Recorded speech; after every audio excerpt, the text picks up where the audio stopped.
Othello by William Shakespeare.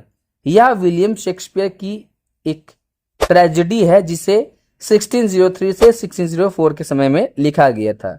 इसका original title था the tragedy of Othello the Moor of Venice, लेकिन इसे shortcut में शॉर्ट वर्जन इसका हो जाता ओथेलो, जिससे हमारे ट्रेजिक हीरो के बारे में बताया जाता है। यह एक ट्रेजेडी है।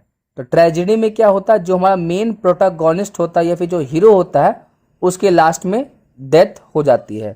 प्ले शुरू करने से पहले हम कुछ इंपॉर्टेंट कैरेक्टर्स के बारे में जान लेते हैं, जिसमें पहला हमारा ओथेलो जो कि हमारा हीरो है, फिर उसकी एक लवर जिसका नाम है डेस्डिमोना, और उसके साथ साथ क्या है हमारा जो विलन है इयागो, जो बहुत ज़्यादा इंटेलिजेंट होने के साथ साथ वह मैनिपुलेटिव भी है। वह दूसरों के दिमाग से खेलना बहुत अच्छे से जानता है। उसकी पत्नी का नाम है एमिलिया, जो कि अपने पति पे पूरी तरह से विश्वास करती है। फिर उसके बाद है रॉड्रिगो, और उसके बाद एक और हमारा आता है कैसियो, जो कि ओथेलो का लिeutenant है। तो ये हमारे मेन कैरेक्टर्स है, और इसी के बीच में अगर कोई इंपॉर्टेंट और कैरेक्टर्स आएगा तो उसके बारे में भी बताया जाएगा। प्ले की शुरुआत वेनिस में होती है 1500s के टाइम में, और यहाँ पे टर्क्स और वेनेटियन के बीच में लड़ाई का माहौल है। प्ले की शुरुआत में बताया जाता है कि टर्क्स तैयारी कर रहे हैं लड़ाई करने के लिए वेनिस से, और वह बहुत ही जल्दी उन पे अटैक भी करने वाले हैं। वही ओथेलो जो कि एक मूर है नॉर्थ अफ्रीका का, वह एक सक्सेसफुल वेनेटियन जनरल है। वह डेस्डिमोना के साथ, जो कि एक बहुत ही वेनेटियन नोबल वुमन है, अच्छे खासे खानदान से है, वह दोनों एक दूसरे के साथ भाग जाते हैं। जब इन सब चीज़ों के बारे में रॉड्रिगो को पता चलता है, जो कि ऑलरेडी डेस्डिमोना से प्यार करता था, वह इयागो को इस बारे में बताता है। अब इयागो कौन था, तो ओथेलो का एक कमांडर था। तो उन लोगों को पता था कि इन लोगों के बीच में सीक्रेट मैरिज हो चुका है डेस्डिमोना और ओथेलो के बीच में। तो सीक्रेटली इन लोगों के बीच में ऑलरेडी मैरिज हो चुका था।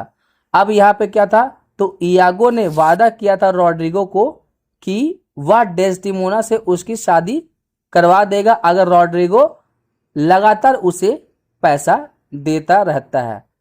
ये वही दूसरी ओर इयागो बहुत ही ज़्यादा इरिटेट हो गया ओथेलो से, क्योंकि उसने वादा किया था कि उसे लिeutenant की पोस्ट मिलेगी, लेकिन उसने लिeutenant की पोस्ट एक कैसियो नाम के आदमी को दे देता है। वही दूसरी ओर इयागो और रॉड्रिगो दोनों एक साथ कहाँ जाते हैं, ब्राबेंटियो के पास, ब्राबेंटियो के घर में। और ब्राबेंटियो कौन था, तो डेस्टिमोना के फादर थे। तो वह बता देता है ब्राबेंटियो की कि उनकी बेटी डेस्डिमोना ओथेलो के साथ सीक्रेटली भाग चुके हैं। साथ ही साथ इयागो इस बात का ध्यान रखता है कि उसकी आइडेंटिटी उन्हें पता ना चले, तो वो भाग जाता है। जल्द ही कैसियो उन लोगों को ज्वाइन कर देता है। अब यहाँ पे ड्यूक ऑफ वेनिस एक मैसेज भेजते हैं ओथेलो के पास कि ओथेलो की बहुत ही ज़्यादा ज़रूरत है, क्योंकि टर्किश उन पे अटैक करने वाले हैं।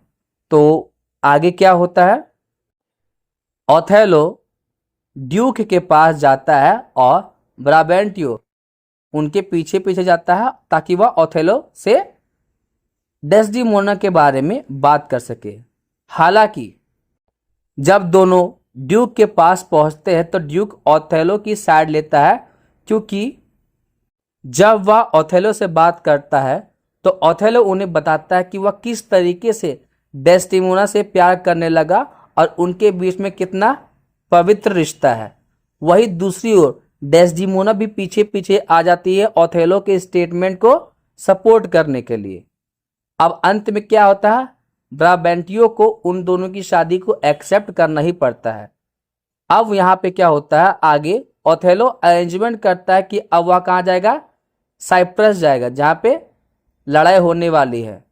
और डेस्डिमोना भी बोलती है कि मैं भी तुम्हारे साथ जाऊंगी। अगले दिन क्या होता है, डेस्डिमोना, इयागो और उसकी वाइफ एमेलिया रॉड्रिगो और कैशियो सारे के सारे साइप्रस आ जाते हैं जहां पे लड़ाई होने वाली थी, और वह किसके पास आ चुके थे?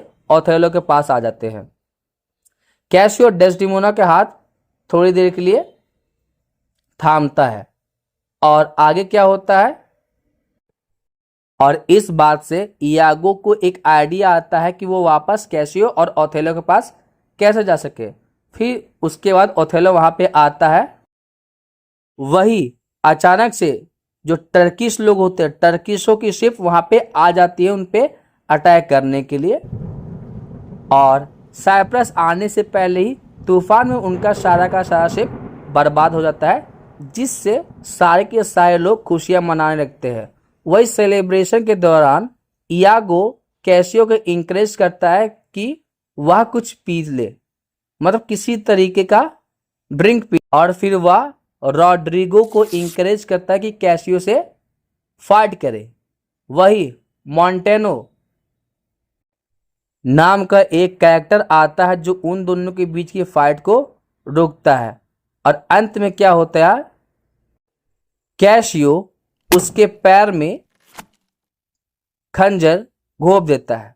जब इस बात का पता ओथेलो को चलता है तो वह क्या करता है? कैशियो को एक जो हाई पोस्ट उसे दिया था उससे वह छीन लेता है। अब आगे इयागो क्या करता है? कैशियो को बोलता है कि एक काम करो, तुम डेस्डिमोना के पास जाओ और उसे बोलो कि ओथेलो वापस उसे उसका पोस्ट दिलवा दे। अब यहाँ पे जब कैशियो वहां से जाता है तो इयागो पूरी ऑडियंस को एक प्लान बता देता है कि वह इस तरीके का एक प्लान बना रहा है जिससे ओथेलो को ऐसा लगने लगे कि कैशियो और डेस्डिमोना के बीच में अफेयर चल रहा है। अब जैसे कैशियो डेस्डिमोना के पास जाता है और उसे बोलता है कि वह ओथेलो से बात करे, और डेस्डिमोना बोलती कि ठीक है मैं इस बारे में बात करूंगी, लेकिन वही दूसरी ओथेलो के दिमाग में इयागो बोल देता है कि उन दोनों के बीच में किसी भी तरीके का सीक्रेट रिलेशनशिप चल रहा है, इसलिए आप उन दोनों को थोड़ा ध्यान से देखिए। जब डेस्डिमोना ओथेलो को बोलती है कि कैशियो को वापस उसकी पोस्ट दिला दे और बहुत ज़्यादा रिक्वेस्ट करने लगती है, तो इस तरफ ओथेलो को उस पर शक होने लगता है। हालांकि दोनों के बीच में बस एक दोस्ती का ही संबंध था। अब एक समय की बात है, डेस्डिमोना आराम से सोई हुई थी और अचानक से उसका रुमाल गिर जाता है। तो एमिलिया के हस्बैंड ने उसे बोला था कि वह उसे रुमाल ला करके दे दे, मतलब इयागो ने इस बात को बोला था। तो एमिलिया उस रुमाल को उठाती है और अपने हस्बैंड इयागो के पास दे के चली जाती है। अब वह इयागो क्या करता है? वही रुमाल कैशियो के रूम में रख देता है, जिसे बाद में कैशियो को वह मिल जाता है। अब यहाँ पे इयागो क्या करता है?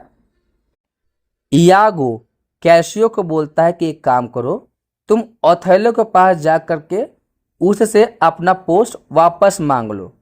और वही दूसरी ओर ओथेलो ने क्या बोल दिया था कि कैशियो डेस्डिमोना के साथ सो रहा है।